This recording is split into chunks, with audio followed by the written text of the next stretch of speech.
கருப்பசாமியின் ஐயா ச. தமிழ்ச்செல்வன் எழுதிய சிறுகதை. பெரிய இவன் கணக்காதான் பேசிக்கிட்டு தெரிந்தான். கருப்பசாமிக்கு இந்த 2 நாளா கூலிங் கிளாஸ், கண்ணாடி, சோப்பு, பவுடர் எல்லாம் அவங்கிட்ட இருக்கான். அதுதான் அப்படி பேசிக்கொண்டு திரியறான். இருக்கட்டுமே, அதுக்காக ரொம்பவும் தான் பீட்டி கொண்டு தெரிந்தால் யாருக்கு பிடிக்கும்? காளியம்மன் கோயிலுக்கு புறத்தால கூட்டம் போட்டு இனிமே கொண்டு கருப்பசாமியை எந்த ஆட்டையிலும் சேர்க்கக்கூடாதென்றும் அவனோடு யாரும் பேசவும் கூடாதென்றும் அவனுடைய சேக்காளிகள் முடிவு கட்டிவிட்டார்கள். ஆனால் இதை பற்றியெல்லாம் கவலைப்படுகிற மாதிரி கருப்பசாமி இல்லை. அவனுக்கு அவனுடைய ஐயா ஊரிலிருந்து வந்துவிட்டார். அதைத் தவிர வேற நினைப்பே அவனுக்கு இல்லை.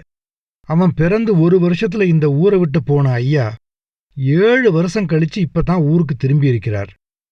சோப்பு, சீப்பு, கண்ணாடி, கூலிங் கிளாஸ், பவுடர், அது இதுன்னு அவனுக்கு ஏகப்பட்ட சாமான்கள் வாங்கி வந்து விட்டார். அதனால் சேக்காளிகளையும் விளையாட்டையும் கூட மறந்துவிட்டு எந்நேரமும் ஐயாவோடவே ஒட்டிக்கொண்டு ரொம்ப செல்லங்கொஞ்சிக் கொண்டு திரிந்தான். ஐயாவும் ரொம்ப பிரியத்துடன் அவனுடன் சளைக்காமல் பேசிக் கொண்டிருந்தார். கருப்பசாமியின் ஆத்தாள் காளியம்மாளிடம் கூட அவ்வளவு நேரம் பேசவில்லை. கருப்பசாமியுடன் தான் பேச்சு. கருப்பசாமியைப் போலவே காளியம்மாளும் 2 நாளாக சந்தோஷமும் சிரிப்பானியுமாகத்தான் இருந்தாள். அவளுக்கும் தனியாக பவுடர், ரிப்பன், வாசனை தைலம் எல்லாம் வந்திருந்தது. 3 நேரத்துக்கும் அரிசிச்சோரே காய்ச்சினாள். குழம்பும் கறியும் தினமும் வைத்தாள். கருப்பசாமிக்கு இதனால் தன் ஐயா மீதுதான் பிரியமாக வந்தது. 7 வருஷத்து பேச்சையும் பேசி தள்ளினாள். ராத்திரி கருப்பசாமி தூங்கின பிறகுதான் காளியம்மாளின் பக்கமாக நகர முடிந்தது. முதல் 2 நாள் ராத்திரி அவன் தூங்கின பிறகு விடிய 2 பேரும் கண்டதை கடியதை பேசிக்கொண்டு கிடந்தார்கள். 4வது நாள் ராத்திரி காளியம்மா ரொம்ப மெதுவாக கருப்பசாமி ஐயாவிடம் கேட்டாள், அதெல்லாம் சரி, துட்டு எம்புட்டு கொண்டாந்திருக்கீரு? உடனே அவன் பாயை விட்டு எழுந்து தன் ட்ரங்கு பெட்டியை இறக்கி சிம்னி விளக்கை அவளை தூக்கி பிடிக்கச் சொல்லி பெட்டியை குடைந்து எடுத்து இந்தா என்று 37 ரூபாய் 15 பைசாவை அவளிடம் கொடுத்தான். மறுநாள் காலையிலிருந்து கருப்பசாமிக்கு ஒன்றும் விளங்கவில்லை. இந்த ஆத்தாளுக்கு என்ன கேடு வந்துருச்சு என்றும் புரியவில்லை. மூக்கை சிந்திக்கொண்டும் அழுது கண்ணீர் ஊத்துக்கொண்டும் மூலையில் உட்கார்ந்திருந்தாள். கஞ்சி கூட காய்ச்சவில்லை. இதெல்லாம் கூட கருப்பசாமிக்கு புதுசு இல்லை. திடீரென்று இப்படி ஆத்தா 2 நாளைக்கு அழுவதும் கஞ்சி காய்ச்சாமல் போட்டு விடுவதும் வழக்கம்தான். அப்பவெல்லாம் தன் அப்பத்தா வீட்டில் கஞ்சி குடித்துவிட்டு பள்ளிக்கூடம் போய்விடுவான். ஆனால் இப்போ இவ அழுது புலம்பி கஞ்சி காய்ச்சாமல் போட்டதோடு நிற்காமல் தன் பிரியமான ஐயாவை வேற கண்ணிலே காங்க விடாம வைது கொண்டிருந்தாள். அதுதான் கருப்பசாமிக்கு தாங்க முடியவில்லை. இப்பேற்கொண்ட மனுஷன் அவனுடைய ஐயா, அவரை போய் இவ வெய்யிறாளே. அந்த நல்லம்மா பாட்டியும் மற்ற பொம்பளைகளும் சொன்னது நிஜமாதான் இருக்குமோ என்ற சந்தேகம் வந்தது கருப்பசாமிக்கு. அவனுக்கு விவரம் தெரிய ஆரம்பிச்ச 2-3 வருஷத்திலே அவனுடைய ஐயாவை பத்தி எத்தனையோ பேர் கதையா அவங்கிட்ட சொல்லியிருக்காக. ராத்திரி நேரங்களில் அவனை கூப்பிட்டு கிட்டத்தில் உட்கார வைத்து கொண்டு தங்களுக்குள் பேசுகிற மாதிரி அவனிடம் ஐயாவை பத்தி கதையாய் சொல்லுவார்கள். அப்படி அவன் கேட்ட கதைகள் அவன் ஐயாவை பத்தி ரொம்ப பெருமையா நினைக்க வச்சது. அவன் கண்ணார காணாத ஐயா கனாவிலே வந்து நிறைய வித்தையெல்லாம் செஞ்சு காட்டுவார். ஐயா என்றாலே விளையாட்டும் வித்தையும் தான் நினைப்பிலே வரும். அப்படித்தான் பொம்பளைகள் அவனிடம் சொல்லியிருந்தார்கள். எந்த பெரிய கல் உரளையும் கூட அந்தாரமா தலைக்கு மேல தூக்கி எரிஞ்சிருவாராம். பந்தயம் வச்சா சமயத்துல பெரிய ஆட்டுரலை கூட தூக்கி எரிஞ்சிருவாராம். சோடா, கலர் பாட்டில் மூடிகளை பல்லாலே கடிச்சு உடைச்சிடுவார். காடுகளுக்கு போய் வேலை வெட்டி பார்த்து திரும்பி கஞ்சிகளை காய்ச்சி குடிச்சு போட்டு திருச்சனங்கள் மடத்து வாசல்ல இல்லாட்டி காவல்கார தேவர் வீட்டு முகத்துல கூடி உட்கார்ந்திருக்கும்போது இசக்கி முத்து, அதான் கருப்பசாமியோட ஐயா, பல விளையாட்டுகளை செய்து காட்டுவான். நிறை குடத்தை கையாலே தொடாம பல்லுட்டே கடிச்சு தூக்கிடுவான். கை 2யும் கீழே ஊன்றி தலைகீழ நடப்பான். பிறகு யாராச்சும் ஒரு திருகையை தூக்கி கொண்டாந்து போடுவார்கள். அதையும் அடிப்பாகத்து முளைக்குச்சிய பல்லாலே கடிச்சே தூக்கி எறிவான். அப்படி வித்தைகளை செய்து காட்டும்போது அவனுடைய மச்சினன்மார் யாராச்சும் வாழைப்பழம், முறுக்கு, கருவாடு எல்லாத்தையும் ஒரு சணல் கயித்துல மாலை கணக்கா கட்டி அவன் கழுத்திலே போடுவார்கள், கிண்டலாக எதையாச்சும் சொல்லியபடி. ஆனா சும்மா யாராச்சும் ஏப்பா எசகிமுத்து இந்த உரலை தூக்கிரு பாப்போம் என்று சொன்னால் சவால் விட்டாலும் கூட அவன் அசைய மாட்டான். அவனுக்கா தோணணும். அப்பத்தான் இதெல்லாம் செஞ்சு காமிப்பான். கடைக்கார தேவரை மாதிரி ஒரு சில பேருக்குத்தான் எப்படி அவனை கிளப்பி விடுகிறது என்பது தெரியும். பகல் நேரங்களிலே வெயிலுக்கு ஆத்தாம மடத்துல படுத்து கிடப்பாக. எசகிமுத்தும் படுத்திருப்பான். அந்நேரம் வாசல்ல நெல் மூட்டைகள் கிடக்கும். அதுகளை ரைஸ் மில்லுக்கு கொண்டு போக வண்டியும் நிற்கும். மூட்டைகளை வண்டியில் ஏத்த ஆள் தேடிக்கொண்டிருப்பார்கள். மடத்துள்ளே இருந்து கடைக்கார தேவரை மாதிரி யாராச்சும் இந்நேரம் பைய பேச்ச கிளப்புவார்கள். அந்த காலத்துல நாங்க இளவட்டங்களா இருக்கும்போது எத்தனை அம்பாரமா மூடைகள் கிடந்தாலும் ஒத்தையில தூக்கி தூக்கி வண்டியில எரிஞ்சிருவோம். இந்த காலத்து பயலுக்கு 4 மரக்கா நெல்லை தூக்கணும்னா கூட 4 ஆள் வேண்டியிருக்கு. இவர்கள் பேசுறதையெல்லாம் கவனியாதவன் மாதிரி வேற எங்கிட்டாவது பார்த்தபடி படுத்து கிடப்பான் எசகிமுத்து. ஆனால் அதே பாணியில் அவர்களின் பேச்சு போய்கொண்டே இருக்கும். திடீரென்று எழுந்து நின்று தார்பாய்ச்சி கட்டிக்கொண்டு வெளியே பாய்ந்து விடுவான் எசகிமுத்து. அத்தனை மூட்டைகளையும் முக்கித் திணறி ஒத்தையிலேயே வண்டியில் ஏற்றிவிட்டு வேட்டியை உதறி கட்டியபடி, இதெல்லாம் ஒரு வேலையாக்கும் என்கிற மாதிரி ஒரு பார்வையுடன் போய் பழையபடி படுத்து விடுவான். அவனை கிளப்பிவிட்ட கிழடுகள் தங்களுக்குள் கண்ணை சிமிட்டிக் கொண்டு, ஆனாலும் நம்ம எசகிமுத்தி கணக்கா வேலை பார்க்க யாராலும் முடியாதப்பா என்று அவனை தூக்கி வச்சு பேச ஆரம்பித்து விடுவார்கள். அதையும் காது கேளாதவன் மாதிரி கண்டுகொள்ளாமல் இருந்து விடுவான். இப்படி அவனை கிளப்பிவிட்டே ஊரில் கல்யாணம், சடங்கு, இழவு வீடுகளில் எல்லா வேலைகளையும் வாங்கி விடுவார்கள். ஊடே ஊடே, ஏ அப்பா எசகிமுத்த போல உண்டுமா என்று சொல்லிவிடுவார்கள். அவனுக்கு அது போதும். இதனால் அவனுக்கும் அவனோட ஐயாவுக்கும் நாளும் தகராறுதான். அன்னாடம் பாடுபட்டு கஞ்சி குடிக்கிற குடும்பத்திலே ஆம்பளை பிள்ளை இப்படி அத்துவிட்ட கழுத கணக்கா அலைஞ்சா யாருக்குத்தான் கோபம் வராது? அவன் ஐயா சொல்ற வேலை எதுவும் அவனுக்கு பிடிக்கவில்லை. அதுவும் சரிதான். சும்மா பிடிச்சுக்கிட்டு கிணத்து வெட்டுக்கு போ, தொழி வெட்டப்போ, உழவுக்கு போன்னு உசுர வாங்கினா அவனுக்கு எப்படி பிடிக்கும்? தினம் சண்டை தான் மிஞ்சும். அவனுடைய ஐயாவுக்கு என்ன அவன் வேலை செய்யாட்டா கூட ஒண்ணுமில்ல, அடக்க ஒடுக்கவன் 4 பேரை போல நம்ம பையன் இல்லையேன்னு தான் வேதனைப்பட்டாரு. நாடகத்து ராஜா போல அவன் நடக்கிற நடையே அவருக்கு வல்லுசா பிடிக்காது. வீட்டு வாசப்படியை மிதிச்சு ஒரு நாள் அவன் வீட்டுக்குள்ள போனதுமில்ல, வந்ததுமில்ல. ஒரே தாவுதான். உள்ளிருந்து வெளியே. கடைசியில் சண்டை நின்று ஒரு சமாதானமான முடிவு வந்தது. பழைய சைக்கிள் ஒன்றை விலைக்கு வாங்கி கொடுத்து கையிலும் 10 ரூபாயை கொடுத்து அனுப்பினார் அவன் ஐயா. அவன் தூத்துக்குடி போய் அதற்கு மீனோ கருவாடோ வாங்கி சைக்கிள் பின்னால் ஒரு கூடையில் கட்டி கிராமம் கிராமமாக போய் விற்று வந்தான். கொஞ்சம் நிம்மதியடைந்தார் அவனுடைய ஐயா. ஆனால் அதுவும் ரொம்ப நாளைக்கு நிலைக்கவில்லை. இவன் போகிற ஊர்களில் கருவாடு வித்தானோ இல்லையோ, முதல் காரியமாக ஊரில் இளவட்டக்கள் எங்கே கிடக்குதுன்னு தேடி பார்த்து அதில் ஏறி உட்காருவான். உடனே அங்கன 2 பெரிய ஆட்கள் கூடி விடுவார்கள். யோ சண்டியரு, எதுல உட்காந்துருக்கோம்னு தெரிஞ்சுதான் உட்காந்துருக்கீரா? தெரியாம என்ன, எல்லாம் தெரிஞ்சுதான் உட்காந்துருக்காக என, வட்டக்கல்ல மிதிச்சா என்ன செய்யணும்னு தெரியுமில்ல. என்னையா பெரிய பூடகம் போடுறீக என்றபடி கல்லை விட்டு எழுந்து சடாரண அந்த இளவட்ட கல்லை தலைக்கு மேலே அத்தாசமாக தூக்கி எரிந்துவிட்டு, இம்பிட்டு தானையா என்பான்.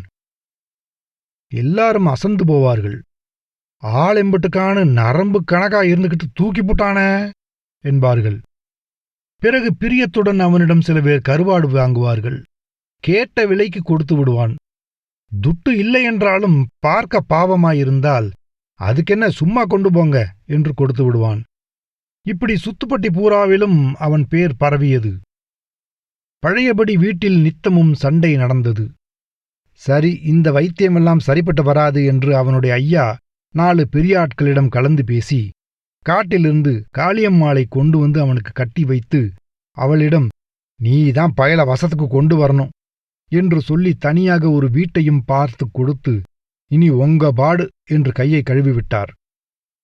அவளும் 1 வருஷத்துக்கும் மேலே ஒன்னும் சொல்லாம அவன் போக்குப்படியே தான் விட்டு வைத்தாள். கருப்பசாமி பிறந்தான். பிறகுதான் சண்டாளி காளியம்மா இசக்கிமுத்தை ஊரை விட்டே விரட்டிவிட்டாள் என்று நல்லம்மா பாட்டி கருப்பசாமியிடம் சொல்லியிருந்தாள். இப்படி 7 வருஷம் கழிச்சு ஐயா வந்த 4ஆம் நாளே இப்படி போட்டு வெய்யிறாளே ஆத்தா என்று கருப்பசாமிக்கு அழுகையாகவும் கோபமாகவும் வந்தது. பொம்பளைகள் எல்லாம் சொன்னது சரியாத்தான் இருக்கும் போல. ஆனா எதுக்காக இப்படி வஞ்சு தள்ளுறா என்பதுதான் அவனுக்கு புரியவில்லை. அவனுக்கு மட்டுமில்லை, அவனுடைய ஐயா இசக்கிமுத்துவுக்கும் புரியவில்லை. இவ எதுக்காக இப்படி போட்டு நம்மள வெய்யிறா? என்ன குத்தம் செஞ்சோம்?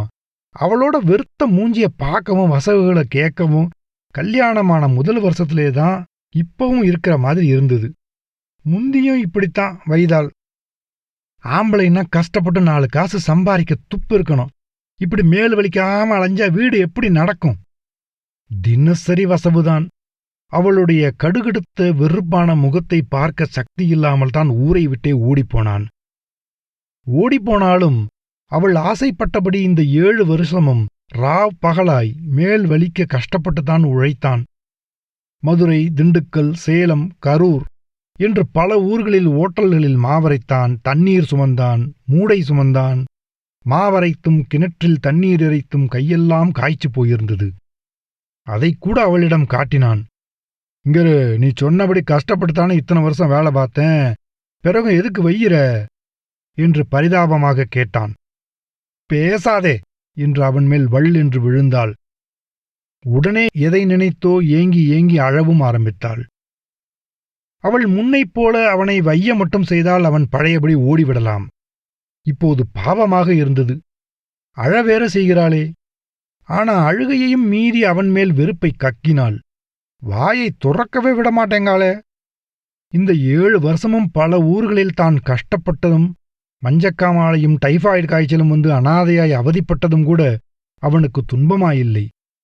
இப்போது என்னதான் செய்வது என்று குழம்பினான். கடைசியில் ஒரு முடிவுக்கு வந்து அவளிடமும் சொன்னான்.